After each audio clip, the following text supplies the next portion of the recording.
Avec Jésus.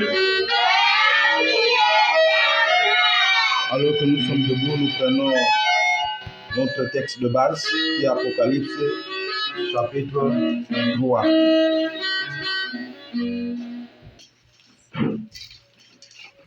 Je lis la parole de Dieu au nom du Seigneur Jésus-Christ à partir du verset 14. Écrit à l'ange de l'église de la Odyssée.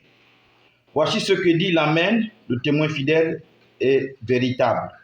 Le commencement de la création de Dieu. Je connais tes œuvres. Je sais que tu n'es ni froid, ni bouillant. Puisses-tu être froid ou bouillant? Ainsi, parce que tu es tiède et que tu n'es ni froid ni bouillant, je te vomirai de ma bouche. Parce que tu dis, je suis riche, je me suis enrichi et je n'ai besoin de rien.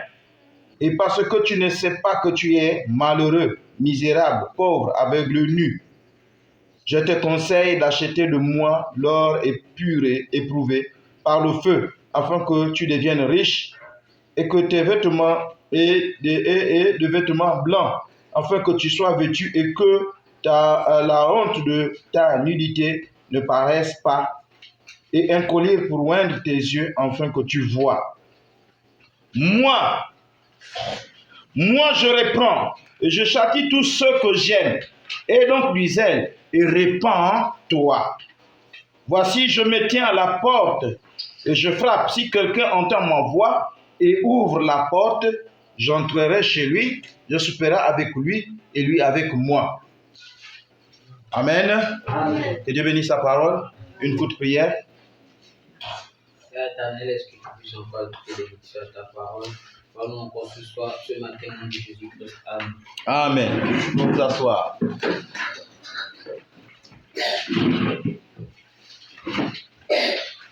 Excusez-moi pour nos amis internautes. Nous avons besoin de partager aussi avec eux. Je les ai promis. On a un peu de problème technique. Ok. Alors, comme vous le voyez, nous l'avons bien mentionné, n'est-ce pas, au tableau. Le grand thème de ces 3 jours que nous avons eus, c'est dans quel âge vivons-nous? Et je disais que pour mes bien-aimés frères du message, pour eux, quand on parle de l'âge dans lequel nous vivons, pour eux, cela n'est plus étranger pour eux, parce qu'ils savent que nous sommes bien dans l'âge de la Odyssée. Et c'est pourquoi nous avons pris expressément directement Apocalypse 3, à partir du verset 14 jusqu'à 22. Ce qui concerne, n'est-ce pas, le message apporté à l'âge de la Odyssée. Alors, puisque l'âge de la Odyssée, c'est le dernier âge, ou encore le dernier message, n'est-ce pas, que Dieu nous envoie à l'Église avant de venir prendre son épouse. Et c'est ce message qui est censé nous préparer avec tout ce que nous connaissons comme mystères qui nous ont été révélés. Or ici, nous avons tiré 2 éléments. Le 3e, c'est celui dont nous allons parler aujourd'hui. Parmi les 2 éléments que nous avons tirés, le croyant de ce jour, du moment de reconnaître encore les réalités spirituelles du moment, ou les défis que le croyant d'aujourd'hui doit relever. parmi ces défis-là, ou parmi ces choses qu'il doit éviter, pour réussir sa préparation, il y a le compromis. N'est-ce pas? Il y a le compromis. Parlant du compromis, donc le croyant doit éviter le compromis. Parce que c'est le compromis qui fait qu'aujourd'hui, lorsqu'on regarde le croyant de la Odyssée, comme dit la Bible, il est devenu tiède. Il est devenu tiède. Et pour ceux qui étaient là, nous avons expliqué cet état de tièdeur. Pour ceux qui étaient là. Donc, pour essayer un peu de, peut-être, pour nos amis qui nous rejoignent, qui viennent d'arriver, cet état spirituel tiède, comme nous l'avons vu dans le verset 15 et 16, il dit, je connais tes œuvres. Tu n'es ni froid ni bouillant.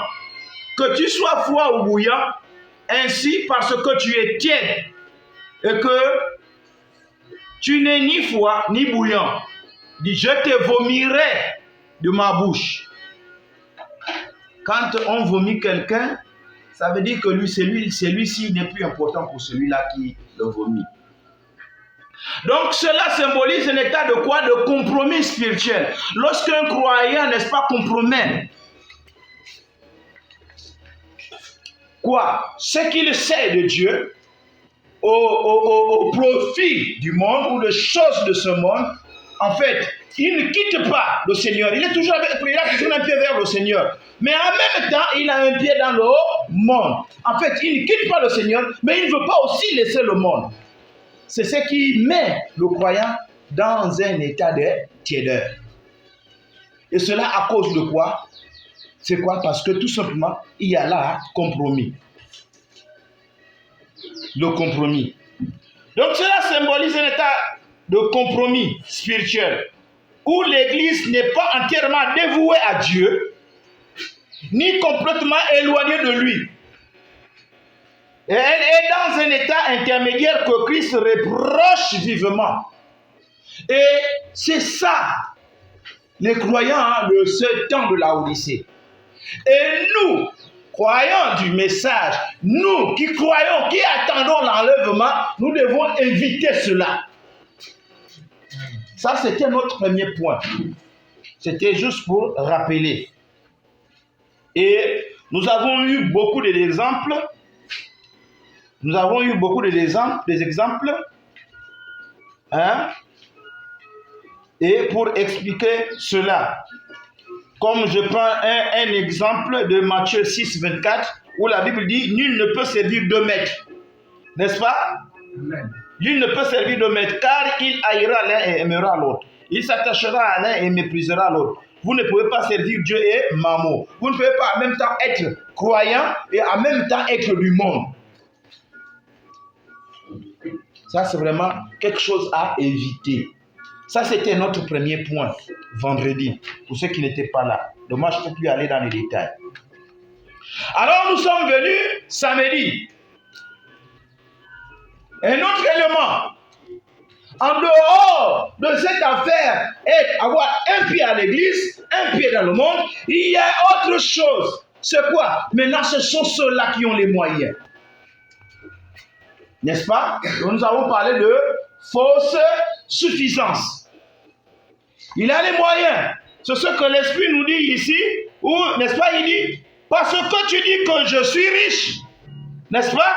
Je me suis enrichi et je n'ai besoin de rien. Et parce que le Seigneur dit, tu ne sais pas que tu es malheureux. Malgré ta richesse, tu es malheureux. En plus d'être malheureux, tu es misérable. Tu es pauvre, aveugle et nu.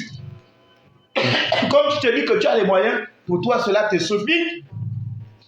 Donc, mais malheureusement, Dieu te fait comprendre que matériellement, tu en as. Mais spirituellement, dans ton âme, tu es pauvre.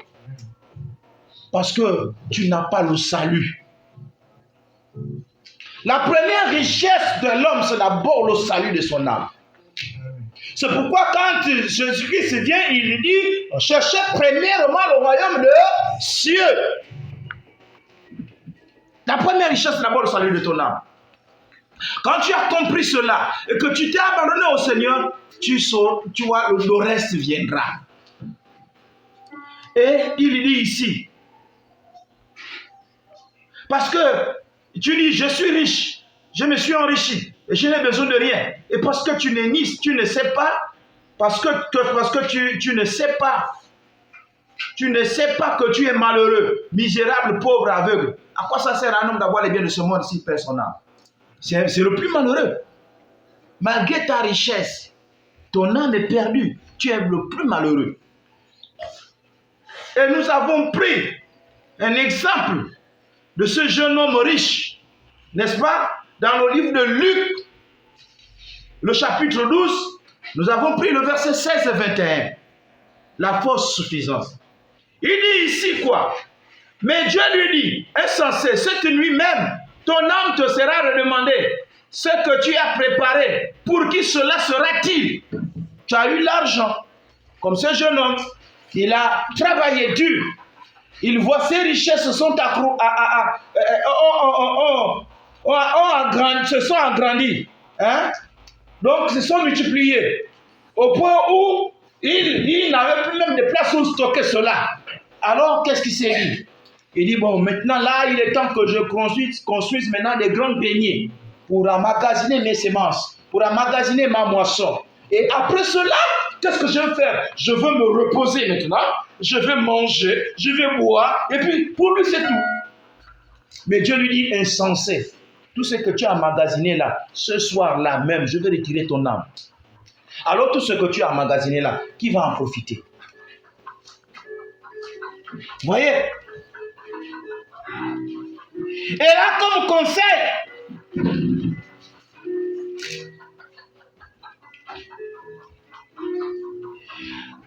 vous voyez que dans tout ce qu'il faisait, son problème c'est que Dieu n'était pas là-dedans.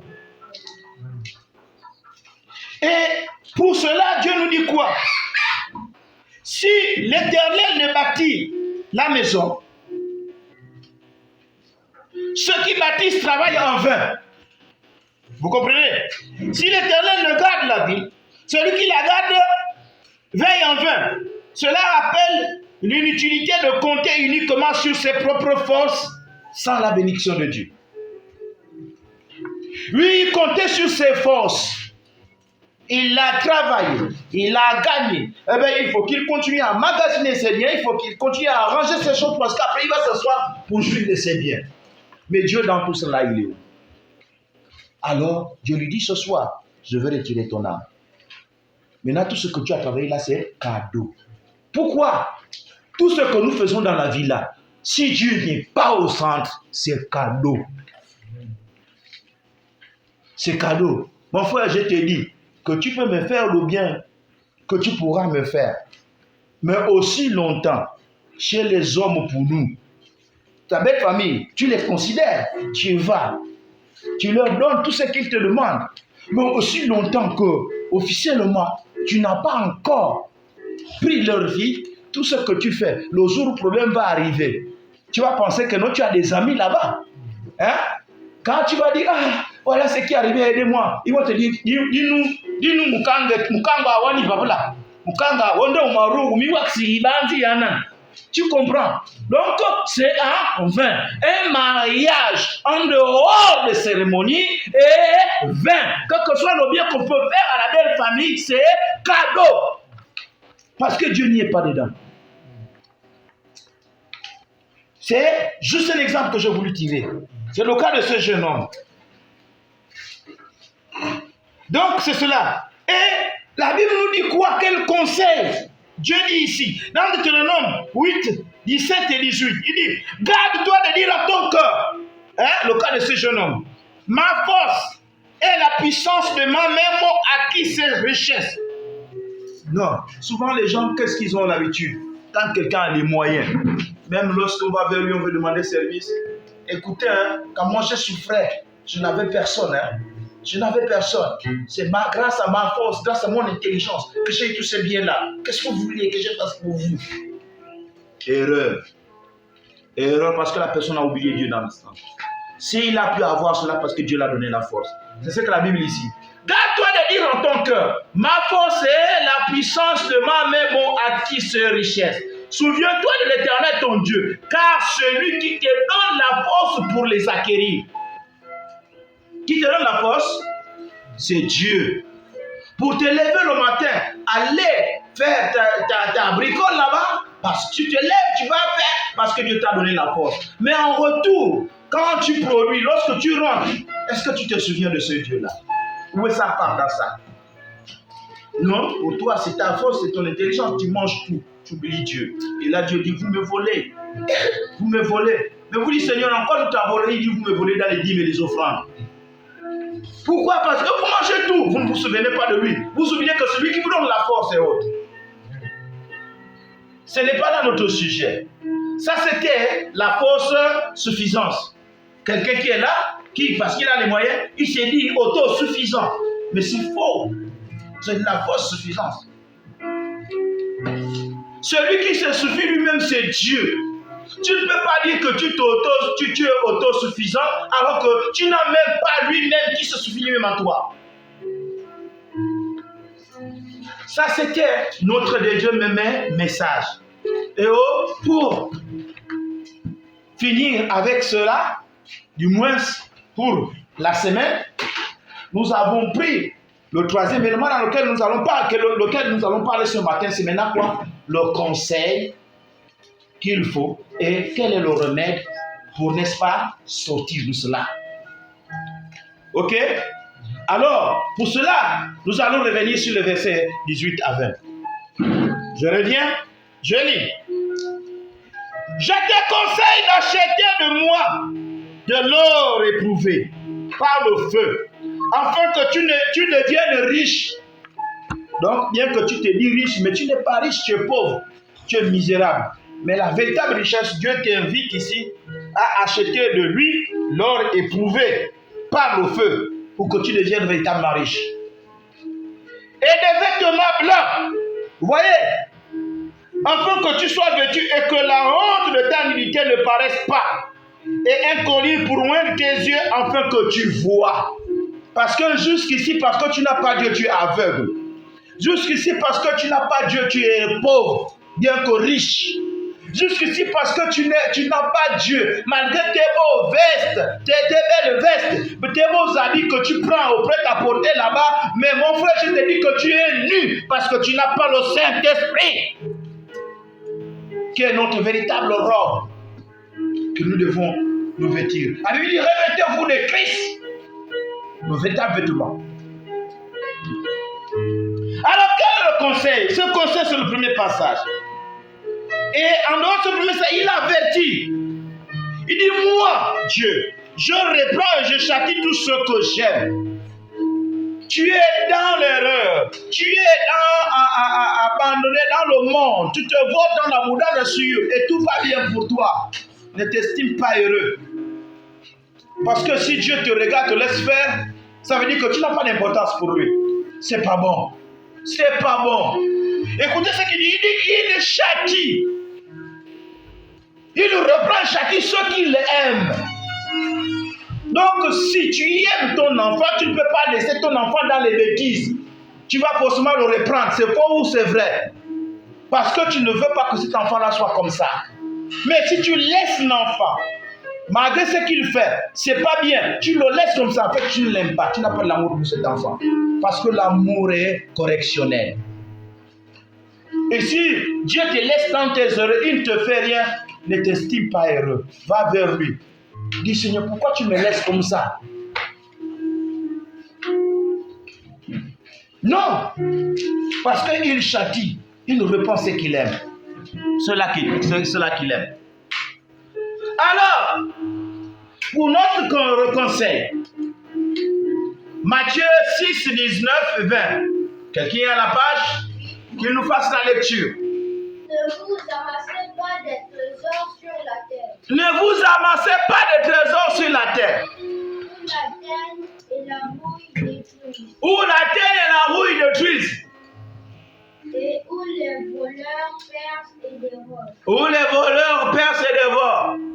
Mais amassez des trésors dans le ciel, Mais amasser des trésors dans le ciel. où la teigne et la ruine ne détruisent point, Où la teigne et la ruine ne peuvent pas détruire. et où les voleurs ne percent ni ne dérobent. Où les voleurs ne percent ni ne dérobent. Ça ne veut pas dire que tu n'as pas le droit de travailler. Ça ne veut pas dire que tu n'as pas le droit d'avoir des biens matériels. Non, ce n'est pas de cela dont il est question. Il est question de mettre Dieu au centre de ce que tu fais. Parce que quand tu es au centre et que tu te souviens que c'est grâce à lui que tu obtiens cela, en fait, ta richesse n'est pas comme les richesses de celui qui est dans le monde. Dieu non seulement va protéger ce que tu as, parce que la Bible dit quoi? Quand tu dis apporter à la maison de Dieu, les enfants ils disent, et la récompense qui est attachée à cela, Dieu dit quoi? Il va éloigner le dévoreur. En fait, Dieu va protéger tes biens.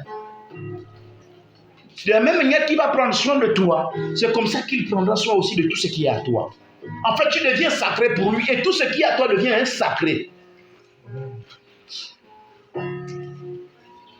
Et ce qui fait que même si tu quittes ce monde en laissant ces choses-là, ceux qui vont rester vont jouir sans problème. Mais regardez, il y a des biens. Il y a des gens qui ont acquis des biens. Une fois que la mort survient, les maisons qu'il a conçues commencent à se brûler. Il y a des incendies qui se déclarent n'importe comment. Pourquoi? Parce que ce n'est pas avec la force de Dieu qu'il a eu ces biens-là. Ce n'est pas là notre culture. Donc, ici, voilà ce que Dieu nous donne comme premier conseil. Deuxième conseil, Luc 15, verset 7 dit quoi? C'est aligné, préparé, vous ouvrez déjà. C'est au tableau. Luc 15, verset 7. Dis-nous. Je vous le Prends déjà Jacques. De même, ou le psaume 51. De même, je vous le dis, je vous le dis, il y aura plus de joie dans le ciel il y aura plus de joie dans le ciel pour un seul pécheur pour un seul pécheur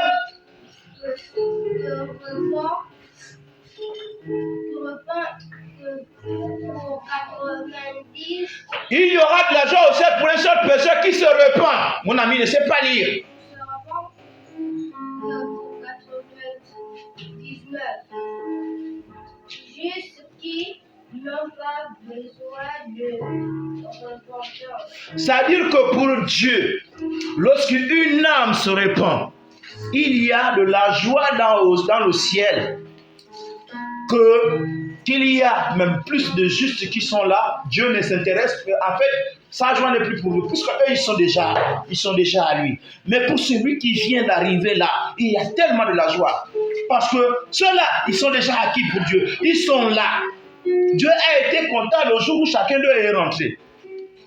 En fait, quand toi tu reviens à Dieu, Dieu à un moment donné même oublie ceux qui sont là. Parce qu'il faut te mettre à l'aise. Il est content d'avoir que tu as abandonné les choses du monde pour venir à lui.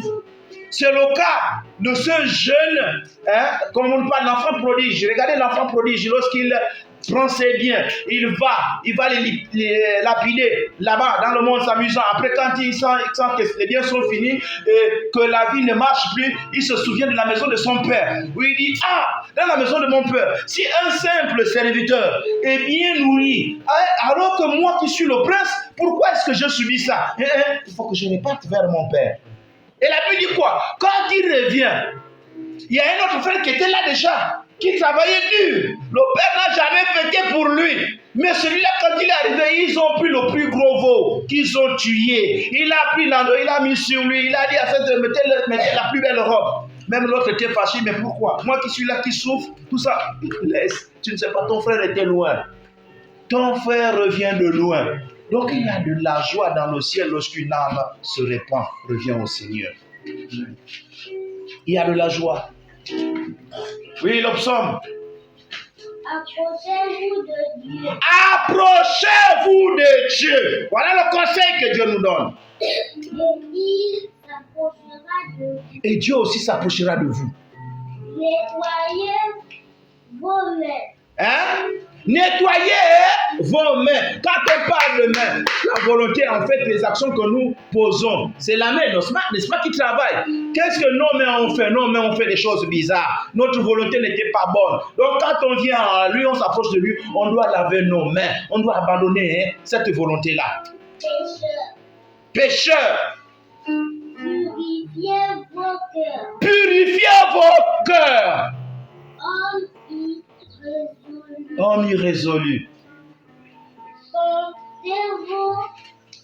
Sentez vos misères. Sentez votre misère. Là-bas, on nous a dit que tu es misérable. Hein? Misérable. Malgré tes richesses, mais tu es misérable. Oui, mais il faut qu'on sente cela. Parce que quand quelqu'un ne sent pas la douleur, le plus souvent, il ne réalise pas que ce qu'il fait est mauvais. Et quand nous réalisons que le péché est grave aux yeux de Dieu, nous devons sentir cette douleur-là pour quitter le péché. C'est bon? Vas-y. Soyez donc. Tu es dans quel passage? Verset 9. Verset 9, vas-y. Soyez dans le deuil. Soyez dans le deuil. Le péché n'est pas une bonne chose. Quand la Bible te reprend que tu es pécheur, sois dans le deuil. Pleure pour que Dieu te sorte de là. Sans ta douleur, c'est pas une bonne chose. Oui. Et dans les larmes. Que votre rire se change en deuil. Que votre rire se change en deuil. Et votre joie en tristesse. Et votre joie en tristesse. Parce que la joie que tu as là, c'est une fausse joie. Humiliez-vous Humiliez-vous devant le Seigneur. devant le Seigneur. Et il vous élèvera. Et Dieu te lèvera. Humiliez-vous. Ça veut dire quand on vient à Dieu, lorsqu'on reconnaît qu'on est pécheur, on doit s'humilier devant Dieu. Et quand Dieu lui-même te prend par la main, quand il te dit lève-toi, lève-toi, ça veut dire que tu es pardonné. Hein? Ça veut dire que tu es pardonné. Il a vu ta douleur. Il a vu que non, tu reconnais que ce que tu faisais est mauvais. Alors il vient te dire, Dieu, il te relève. Viens maintenant, désormais, voilà comment tu dois fonctionner. Donc, voilà le conseil que Dieu nous donne par rapport à ce comportement d'aujourd'hui. Revenons à Dieu. Humilions-nous. Sentons la douleur.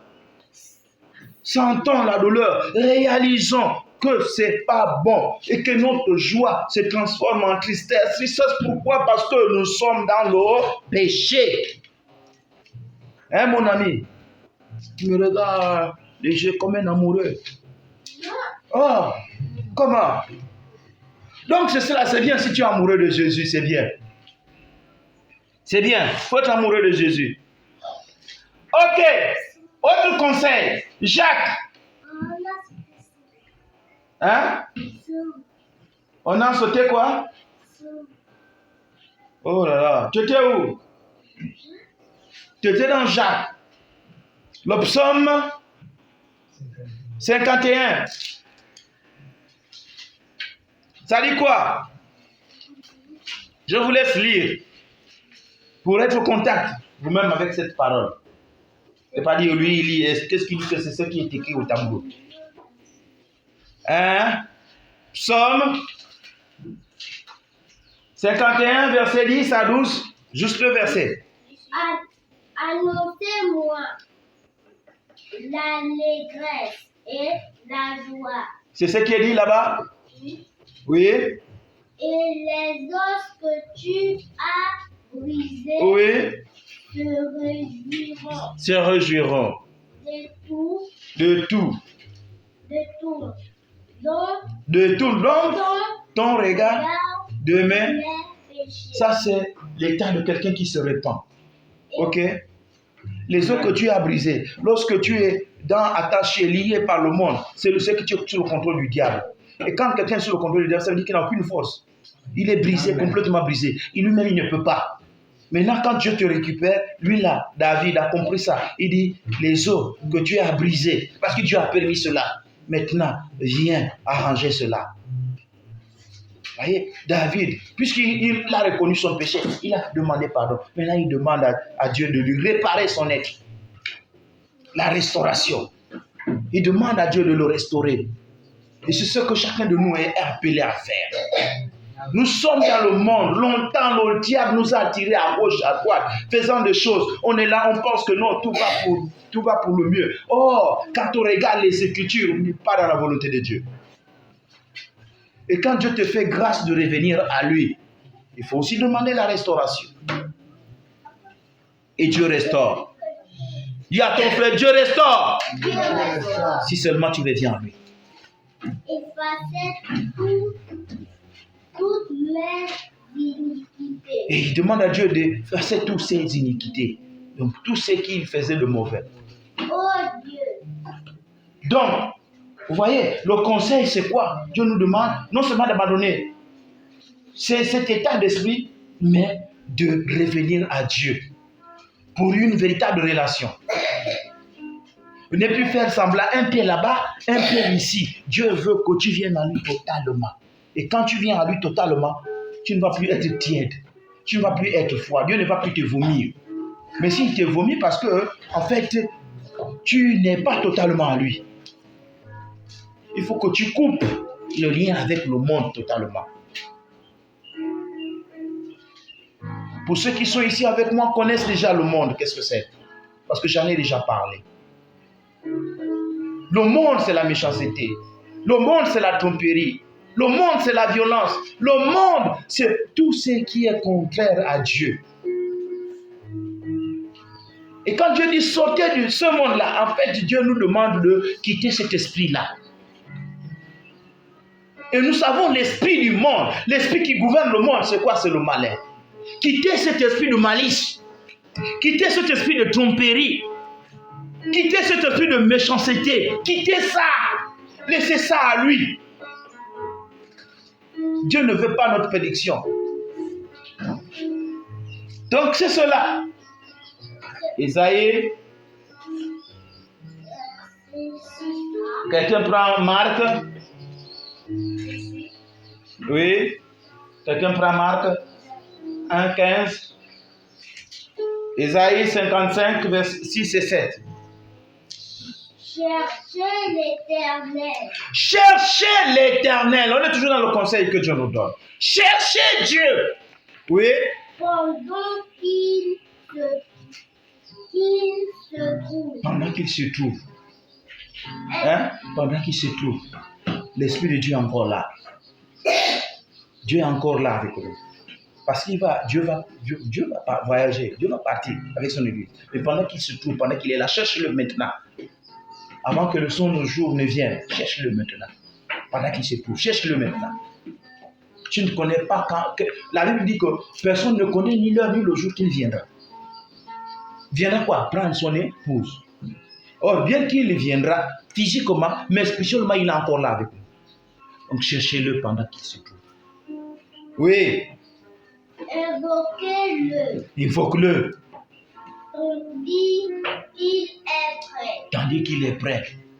Que le méchant abandonne. Vous comprenez? Le monde, c'est la méchanceté. Que le méchant abandonne sa voie, la voie de la méchanceté. Et l'homme d'iniquité. Et l'homme d'iniquité, Ses pensées. ses pensées. Qu'il retourne à l'Éternel. Qu'il retourne où? À l'Éternel. Qui aura pitié de lui. Retourne à l'Éternel, qui aura pitié de toi. À notre Dieu. Qui ne se lasse pas de pardonner. Dieu n'est pas encore fatigué de pardonner. Hier, il a pardonné. Vous voyez comment l'esprit amène quelqu'un à venir jusqu'à se faire mal lui-même. Elle ne sait pas. L'homme qui marche croit que c'est lui-même qui se conduit, mais c'est toujours un esprit qui est là. Maintenant, tout va dépendre de ce qui se fait. C'est là où on détermine que ce n'était pas le bon esprit. Regardez l'enfant, là, se lève, tout, il monte, tout, seul. Pendant qu'au lieu de se concentrer dans la parole, se laisse, n'est-ce pas, il y a une autre voix qui parle. C'est la voix là qui suit. Donc, voilà les conseils. Marc 1, 15 dit quoi? Il disait, le temps est accompli. Hein? Le temps est accompli. Le temps est accompli. Et le royaume de Dieu est proche. Et le royaume de Dieu est proche. Répondez-vous Répondez-vous. et croyez dans la bonne nouvelle. Et croyez à la bonne nouvelle. Et croyons à la bonne nouvelle. Chut.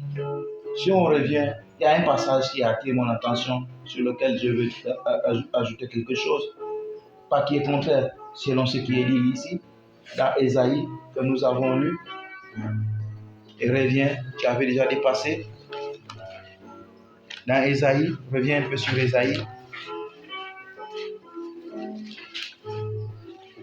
Il y a quelque chose, on va terminer.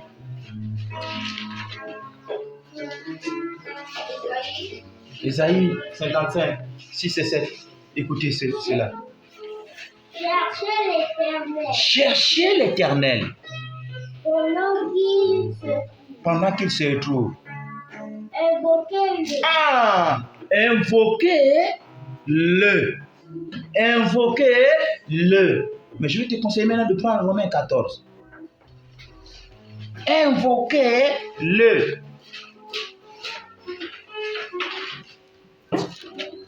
Oh, non, Romains 10, pardon. Romains 10. Je suis. Au verset 14. Écoutez, et là-bas il a dit quoi? Cherchez Dieu, invoquez-le, n'est-ce pas? Et ce passage lui dit quoi, le verset 14? Comment donc invoquerons-nous? Vas-y. Lis. Ils n'ont pas cru. Comment invoquerons-nous celui en qui ils n'ont pas cru? C'est possible d'invoquer un Dieu auquel tu ne crois pas. Quand tu